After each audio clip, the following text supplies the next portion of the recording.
जितने भी students UGC net दिसंबर 2024 cycle की तैयारी कर रहे हैं वो अभी से अपने सिलेक्शन को लेकर बहुत सीरियस हैं। ये मुझे उनके डाउट्स और कमेंट्स से समझ आ रहा है। इतने सारे डाउट्स और कमेंट्स में से मैंने फिल्टर करके एक टॉप क्वेश्चन निकाला है जो आई एम श्योर आपका भी क्वेश्चन होगा कि अगर इस 40 डेज की प्रिपरेशन में सिलेक्शन लेना ही लेना है तो किस पे फोकस करना चाहिए, पेपर 1 पे या पेपर 2 पे, किससे मिलेगा सिलेक्शन।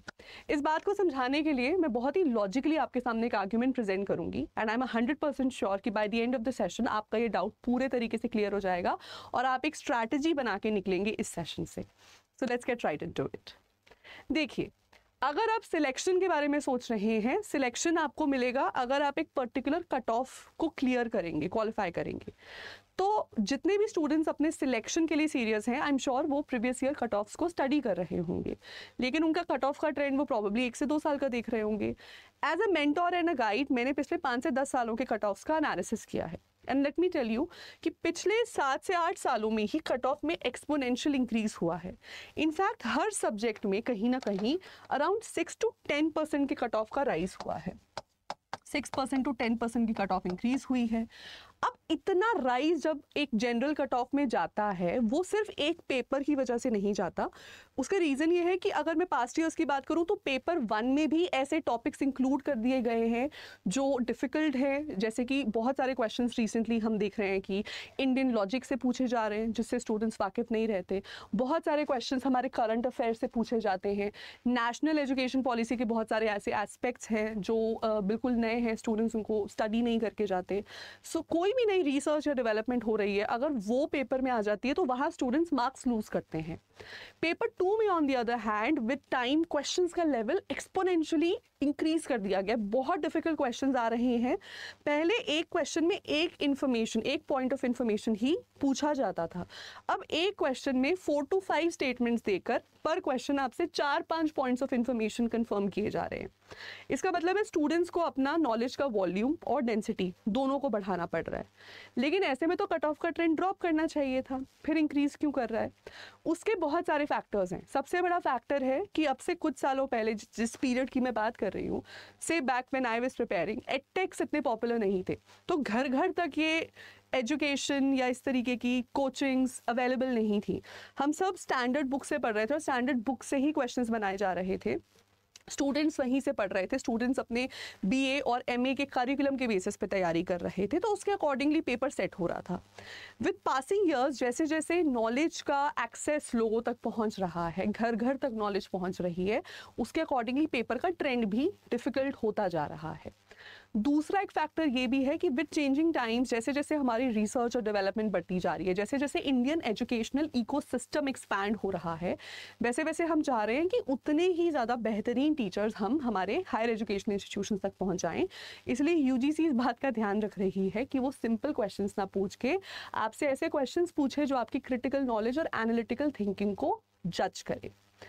अब यहाँ पर जब सभी फैक्टर्स आपके अगेंस्ट प्ले कर रहे हैं तो स्टूडेंट्स इतने मार्क्स स्कोर कैसे कर रहे हैं? और ये क्वेश्चन बिल्कुल जायज़ क्वेश्चन है, मैंने भी इस बारे में बहुत सोचा है। तो मैंने अपने इतने साल के पढ़ाने के एक्सपीरियंस के कुछ इंपॉर्टेंट जो मेरा कुछ एनालिसिस रहे हैं, जो मैंने कुछ कंक्लूजन्स ड्रॉ किए हैं, वो यहाँ पर मैंने आपके सामने लिख दिए हैं। तो मेरा सबसे बड़ा कंक्लूजन तो यहाँ पर ये है कि पेपर 1 और पेपर 2 दोनों के ही अपने खुद के set of pros and cons हैं। फॉर एग्जाम्पल, पेपर 1 का syllabus is much more compact. इसमें से क्वेश्चंस बहुत डेप्थ में भी नहीं पूछे जाते। बहुत सारे ऐसे स्टूडेंट्स हैं जो पेपर 1 के लिए कोई सेपरेट कोचिंग ले ही नहीं रहे हैं, वो सिर्फ प्रीवियस ईयर क्वेश्चन पेपर्स को डीपली स्टडी करते हैं, एनालाइज करते हैं, वहीं से तैयारी करते हैं और वहीं से बहुत अच्छे मार्क्स भी सिक्योर कर लेते हैं। अगर किसी का जनरली लॉजिक या मैथ अच्छा है, आरसी अच्छा है, डीआई अच्छा है, तो वो यहाँ बहुत सारा मार्क्स सिक्योर कर लेता है। ये बहुत कम टाइम कंज्यूमिंग है बिकॉज इसमें आपको किसी भी सब्जेक्ट या टॉपिक के इन डेप्थ में नहीं जाना। देखिए, इस बात को समझ लीजिए कि पेपर 1 का syllabus across all the 82 subjects same है। एंड डेफिनेटली एक स्टूडेंट जो इकोनॉमिक सब्जेक्ट्स या कॉमर्स में पढ़ रहा है उसका मेंटल एप्टीट्यूड डिफरेंट होगा फ्रॉम अ स्टूडेंट जो एक कोर ह्यूमैनिटीज़ का सब्जेक्ट पढ़ रहा है, like sociology, like English, like Hindi. लेकिन क्योंकि ये वाले सवाल उन सभी स्टूडेंट से पूछे जा रहे हैं, तो करिकुलम फॉर श्योर ऐसा डिजाइंड है कि वो मान के चल रहे हैं कि इस लेवल तक तो सब लोग पहुंच सकते हैं। तो इसका टेस्ट या इसमें मार्क्स सिक्योर करना ये एक अक्वायर्ड आर्ट है। आप प्रैक्टिस करके इसके स्किल को अक्वायर कर सकते हो। However that is not the case with paper 2. Paper 2 के questions are much more difficult. You cannot simply acquire this knowledge. You have to ingrain it in your minds. You have to work really hard on it. बहुत heavy conceptual clarity की ज़रूरत है। और इतना कुछ पढ़ के भी आप पेपर में यही देखेंगे कि आपको 50 to 60% ही पेपर दिख रहा है या recognizable लग रहा है। majority पेपर आपको अभी भी unrecognizable लग रहा होगा, because every time वो कुछ ना कुछ नया concept, कोई नए writers, कोई नए text books इंट्रोड्यूस करते रहते हैं, क्वेश्चंस की नेचर को बहुत ज़्यादा डायनामिक बना रहे हैं, मल्टी फैसेटेड बना रहे हैं। तो नॉलेज का बेस यहाँ पर बहुत ही डेंस है और बहुत ही वॉल्यूमनस है।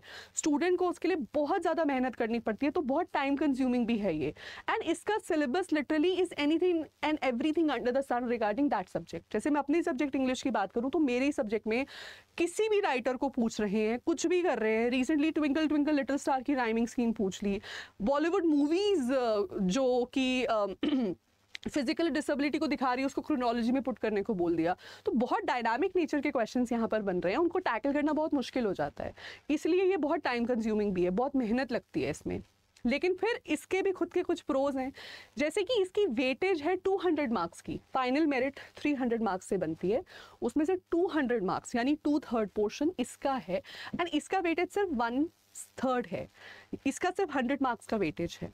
तो आप यहाँ पे बहुत ब्रिलियंट भी हो जाते हो, तब भी 200 मार्क्स अगर आप यहाँ से सिक्योर नहीं कर पा रहे, आपका सिलेक्शन नहीं होगा।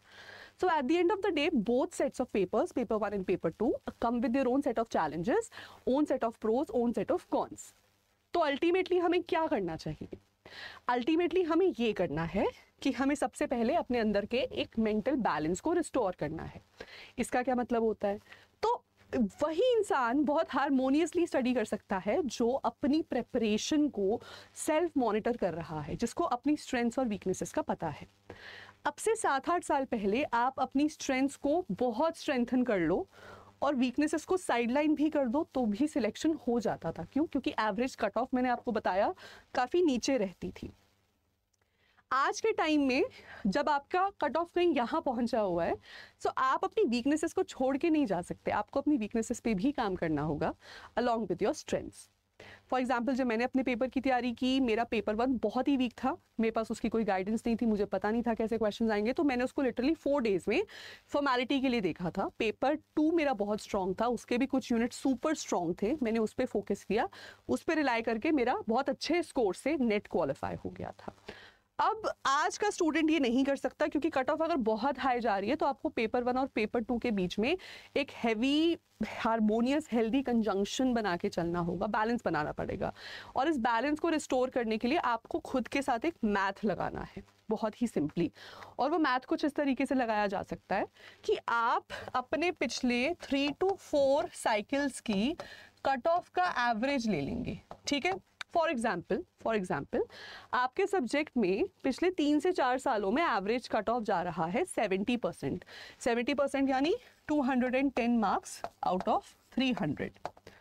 अब इसमें सिंपल मैथ ये लग रहा है कि अगर आपको ओवरऑल इतना मार्क्स स्कोर करना ही है नेट या जेआरएफ को अचीव करने के लिए, अगर आप पेपर 1 में फुल भी स्कोर कर लेते हैं, 100 भी स्कोर कर लेते हैं, तो पेपर 2 में आपको आपका वेटेज काफ़ी डाउन चला, आपका बर्डन बहुत डाउन चला जाएगा। आप यहाँ पर अगर सिर्फ 110 भी स्कोर कर लेंगे तब भी आपका काम चलेगा।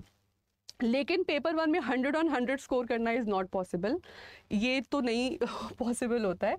चलो 10 मार्क्स कम कर लेते हैं, यहाँ पे मान लो आप 90 स्कोर कर लेते हैं। अगर यहाँ पे 90 स्कोर कर रहे हैं तो डेफिनेटली आपको यहाँ पे 120 मार्क्स स्कोर करने ही होंगे। बट एक एवरेज अच्छा स्टूडेंट जो एक बहुत ही ब्रिलियंट स्टूडेंट है ना, मैंने वो 80 to 85 मार्क्स स्कोर करता देखा है। 80 to 85 उन लोगों का स्कोर होता है जिनका बहुत अच्छा पेपर जाता है पेपर 1 के लिहाज से। तो मान लीजिए मैंने यहाँ 80 स्कोर कर लिए, तो अब यहाँ पर मेरा बर्डन 130 मार्क्स का हो गया है, करेक्ट। इसका मतलब जैसे आपको at the end of the day इसका भी टोटल 210 है, इसका भी टोटल 210 है, इसका भी टोटल 210 है। अल्टीमेटली मुझे इस स्कोर तक पहुंचना है। वो मैं कैसे पहुंचूंगी? जहां मैं जैसे यहाँ से जैसे जैसे मैं मार्क्स रिड्यूस करती चली जाऊंगी वैसे वैसे मेरे यहाँ का बर्डन बढ़ता चला जाएगा। ठीक है, जब स्टूडेंट्स बोलते हैं मैम हम बहुत देर से लिम्बो में अटके हैं, हमने सब पढ़ लिया फिर भी हमारा नेट क्वालिफाई नहीं होता, या मैम हमने अभी अभी तैयारी शुरू की है और हमें बहुत अच्छा स्कोर लेकर आना है, तो बताओ क्या करें? तो मैं हमेशा उनको एक ही सजेशन देती हूँ कि पेपर 1 को पहले उठा लो, क्योंकि पेपर 1 मैंने आपको अभी पीछे समझा दिया है कि पेपर 1 का सिलेबस मच मोर कॉम्पैक्ट है, प्रिडिक्टेबल भी है, सिंपली PYQs प्रैक्टिस करके इसको अक्वायर भी किया जा सकता है। इसकी वेटेज ज़रूर कम है लेकिन इसका प्रेपरेशन बहुत ही लेस टाइम कंज्यूमिंग रहेगा। इसका मतलब कम टाइम में ज़्यादा स्कोर यहाँ से उठाया जा सकता है। ठीक है, और पेपर 1 में जैसे जैसे आप अपने मार्क्स रिड्यूस करते जाएंगे वो बर्डन आपको फिर पेपर 2 में फुलफिल करना है। यस, पेपर 2 की वेटेज ज़्यादा है लेकिन पेपर 2 ज़्यादा टाइम कंज्यूमिंग भी है। अगर मैं आपको एक लॉन्ग स्ट्रैटेजी दे रही होती फॉर 6 मंथ्स, मैं आपको यही कहती कि दोनों को 50-50 लेकर चलो, बट बिकॉज हम यहाँ बात कर रहे हैं इस 40 डेज़ के एग्जाम साइकिल की, और अगर आप मे बी 1 या 2 महीने वाली तैयारी भी कर रहे हैं, in that case as well this is the strategy that you must follow. So this was my knowledge जो मैं आप तक इम्पार्ट करना चाहती थी। ये एक वर्ड ऑफ विजडम है जो आप सभी लोगों को बहुत मदद करेगा आपके अपकमिंग एग्जाम में। कम टाइम में ज़्यादा मार्क्स स्कोर करना आर्ट है, और इस आर्ट को अकॉम्प्लिश करने के लिए ये फॉर्मूला 100% सिक्योर है। ऐसे और टिप्स और ट्रिक्स के लिए सब्सक्राइब कर लीजिए हमारे official YouTube channel UGC NET ADA 24/7 को। I am Aishwarya Puri. Thank you.